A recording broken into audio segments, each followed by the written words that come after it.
Assalomu alaykum, hurmatli o'quvchilar. Bugun navbatdagi darsimizda o'tamiz. Bugun Unit 5 navbatda past simple ga bugun nazar tashlaymiz. Xudo xohlasa, past simple bu nima degani? Past simple bu oddiy o'zimizda o'zbek tilida o'tgan zamon deydi. Mana oddiy tugallangan zamon, o'tgan zamonda. Demak, o'sha hamma harakat tugagan bo'lsa, o'tgan zamonda gapirsak, mana shu past simple ni ishlatamiz ingliz tilida. Bitta misollar bor. Mana Wolfgang Amadeus Mozart was an Austrian musician and composer. Ko'rdinglarmi? Was, ya'ni shu Mozart avstraliyalik musiqachi bo'lgan va bastakor, ya'ni o'zi o'sha ashula yaratgan composer.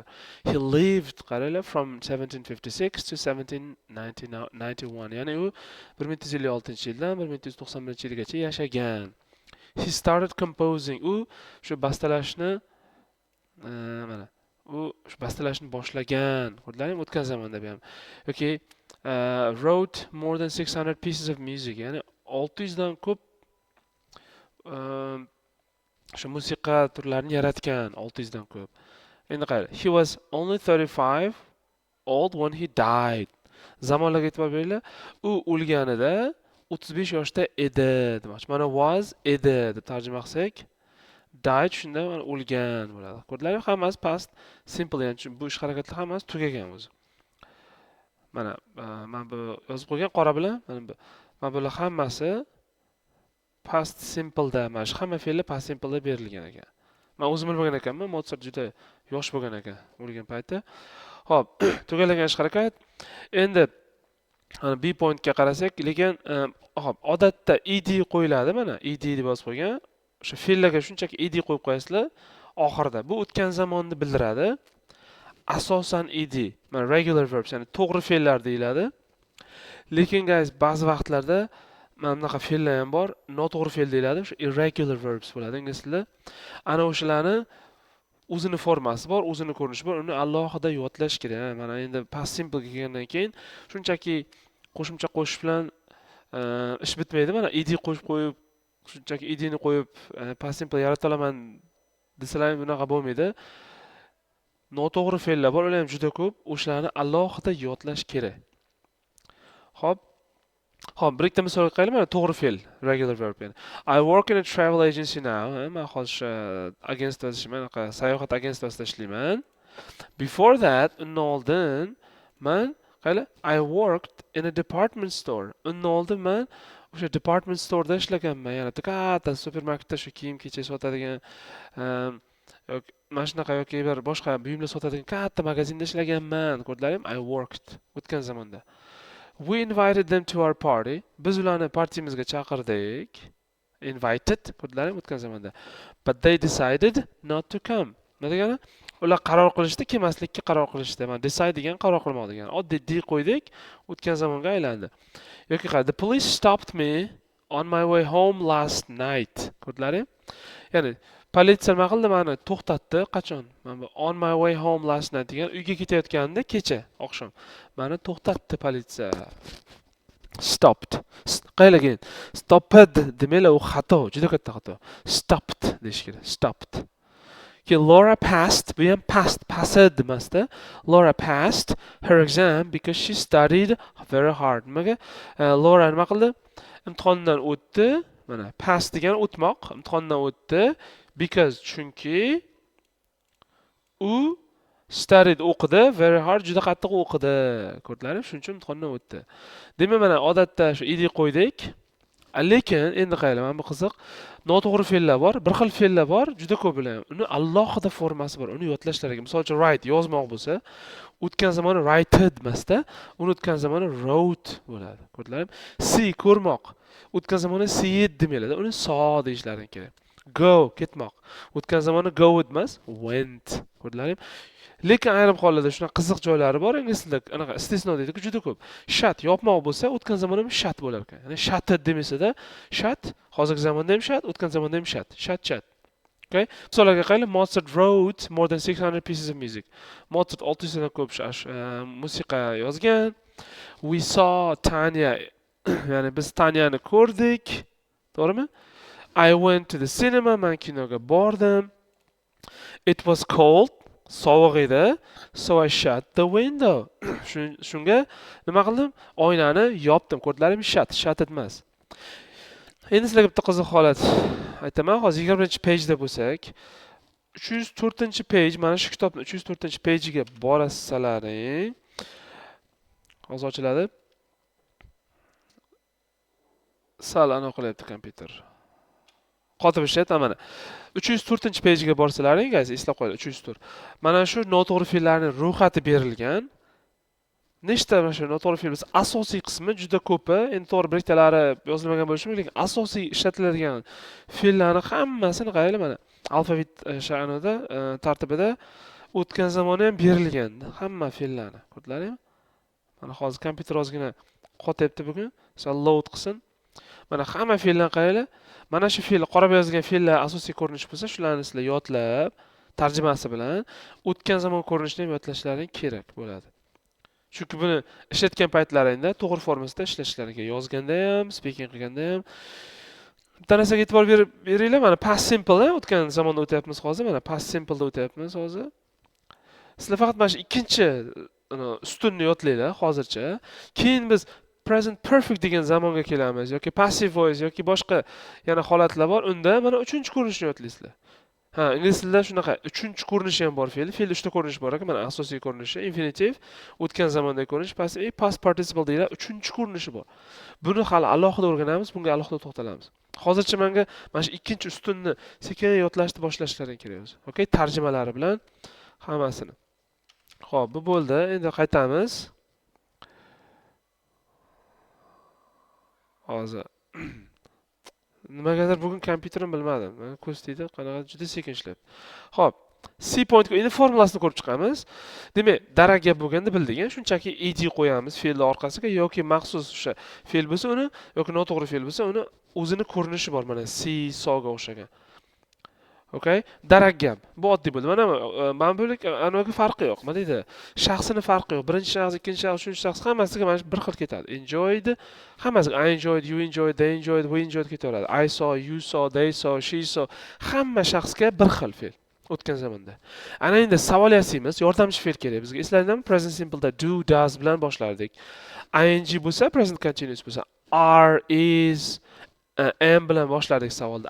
Past simple da faqat did kerak bizga, bo'ldi. Did yordamchi fe'l.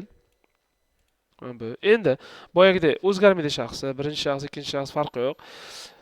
Did you enjoy? Lik e'tibor beringlar, mana bu yordamchi fe'l bo'lsa did. Asosiy fe'l o'zgarmaydi, hech qanaqa. Formasi o'zgarmaydi. Xuddi shunday qoladi o'tgan zamonda bo'lsa. Did you enjoy? Did she see? Did they go? Ko'rdinglarmi? Sizlar did you enjoyed yoki did she saw? Did they went desalaring katta-katta bu. Okay? Mana shu formaga juda qattiq e'tibor beringlar formalarga. Endi inkor bo'lsa, not bo'lsa, shunchaki notda o'sha yordamchi fe'llarga not qo'yasizlar. Agar qisqartirib aytmoqchi bo'lsalar, didn't deysizlar. Boyagidek I didn't, she didn't, we didn't, they didn't farqi yo'q, hamma shaxsga tushib ketadi. Fe'l yana har doimgidek, boyaga o'tgan safar mana bunga o'xshab, savollarga o'xshab, mana savol yasaganga o'xshab, bu ham o'zgarmaydi. I didn't enjoy, I didn't see, I didn't go, I didn't sleep, I didn't run, I didn't know, I didn't enjoy, I didn't saw, I didn't went desalar yana bu katta xato. Mana bu yerda savolga, misolga qarang. Did you go out last night? Sen kecha ko'chaga chiqdingmi aylangani? Ko'rdinglarmi? Diddan keyin go dedi. Yes, endi lekin javobni darak gap bo'lgani uchun savol emas, inkor emas, darak deymiz-ku. Yes, I went to the cinema. Ha, men kinoga bordim.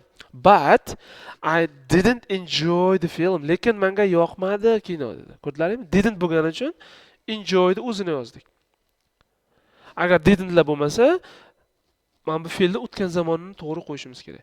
When did Mr. Thomas die? Mr. Thomas qachon o'ldi? Qachon o'lgan? Diddan keyin die. Fe'l o'zgarmadi. Keyin javob mana about 10 years ago. They didn't invite us to the party. Ular bizni partiga taklif qilishmadi. Ko'rdinglarmi? Didn't invite. Tushundilaringmi buni? Faqat savol bilan inkor gapda did yordamchi fe'ldan foydalanamiz. Endi do degan fe'l borki, qilmoq do. U bilasizlar, yordamchi fe'l bo'lib ham keladi, do does bo'lib, present simple. U asosiy fe'l ham bo'lib keladi. Eslaringda bo'lsa, men aytdim. Sen har kuni ertalab exercise qilasanmi? Bo'lsa, do exercise every morning deb aytish kerak. Birinchi do bu yordamchi fe'l, ikkinchi do asosiy do, fe'l asosiy fe'l. Bu yerda ham shunaqa mana qaranglar. Sen nima qilding weekendda, ya'ni dam olish kunlari nima qilding deb savol bermoqchi bo'lsalaring, mana what savol form so'zi did, yordamchi fe'l, you do at the weekend, ya'ni dam olish kunlari sen nima ish qilding? Sizlar what did you did at the weekend desalar, demak xato. Alright? Mana bu ikkinchi do bu asosiy fe'l. Okay, e'tibor beringlar. Endi inkor bo'lsa, men hech nima qilmadim demoqchi bo'lsalar, mana I didn't do anything. Qara, I didn't do anything. Ko'rdilaringmi? Zo'ra? Okay, next one o'tamiz. Dga o'tamiz. Endi to be bor edi. Sizlardan I am, you are, he, she, it, is, we are, you are, they are bor edi. Ularni o'tgan zamoni was yoki were. I ga was deysizlar. He, she, it ga was deysizlar. Bo'ldi, mana shu ikkalasiga faqat. Lekin you desalaring were deyishlaring kerak. We bo'lsa were, you ko'plida were, ular they were bo'ladi. Mana hammasi yozilgan. I, he, she, it ga was deymiz har doim. We, you, they ga were yoki weren't. Inkor bo'lsa weren't, birli bo'lsa wasn't. Savol yasamoqchi bo'lsalaring, boyagidek was oldinga o'tadi. Misol uchun kecha men kasalmidim. Was I sick yesterday? Yoki ular baxtlimidi kecha? Were they happy yesterday? Mana shu formulaga qo'yib yasasizlar. Xullas, was, were'lar bu to be, am, is, are ni o'tgan zamondagi ko'rinishi. Yordamchi fe'l bular. Bitta misolga qaraymiz. I was angry, men juda jahlim chiqdi because they were late, chunki ular kech qolishdi. Ikkalasi ham o'tgan zamonda ko'rdinglar. Men jahlim chiqdi chunki ular kech qolishdi. Ikkalasi ham to be fe'l bilan yasalgan. I bo'lgani uchun I was qo'ydik, they bo'lgani uchun were qo'ydik. Easy. Endi was the weather good when you were on holiday? Savolni qaranglar. Sizlar o'sha dam olayotgan paytlaringda, dam olishda bo'lganlaringda you bo'lgancha were dedik. Ob-havo yaxshimidi? Ob-havo qaylar? Weather birlikda olamiz, uchinchi shaxs birlik qilib olamiz. It bo'ladi-ku. Weather it bo'lgani uchun was deb aytdik. They weren't able to come. Ular kelisha olmadi, ya'ni kela olmadi. Because they were busy. Chunki ular busy edi, ya'ni band edi. They bo'lgani uchun were bo'ldi. Okay? Oxirgisiga qarang. Did you go out last night? Sen kecha ko'chaga bir joyga aylangani chiqdingmi? Yoki or were you too tired? Yoki juda charchaganmiding? Go asosiy fe'l, bu yerda asosiy fe'l to be. Mana were you too tired? Ya'ni to be tired degani charchamoq degani. I'm tired, men charchaganman. I was tired, charchagan edim. Were you tired? Siz charchaganmidingiz? Okay, endi mashqlarga qaraymiz. Mashqlarni mana shu xattamdek bajarib beraman boshini, keyin qolganlarini o'zlaringiz mustaqil bajarasizlar. Xo'p, men buni tezda o'qib chiqish kerak, chunki mashq shunga qaragan ekan, shu bo'yicha bo'lar ekan. I usually get up at 7 o'clock and have a big breakfast. Men har doim 7 da uyg'onaman va katta nonushta qilaman. Present simple aytilgan, chunki I usually deb 7 da turaman. I walk to work. Ishimga nima qilaman? Ishimga men piyoda ketaman.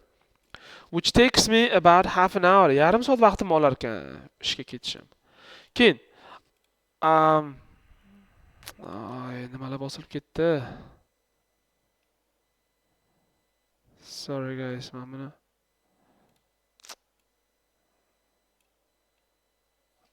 bugun kompyuterim to'g'risi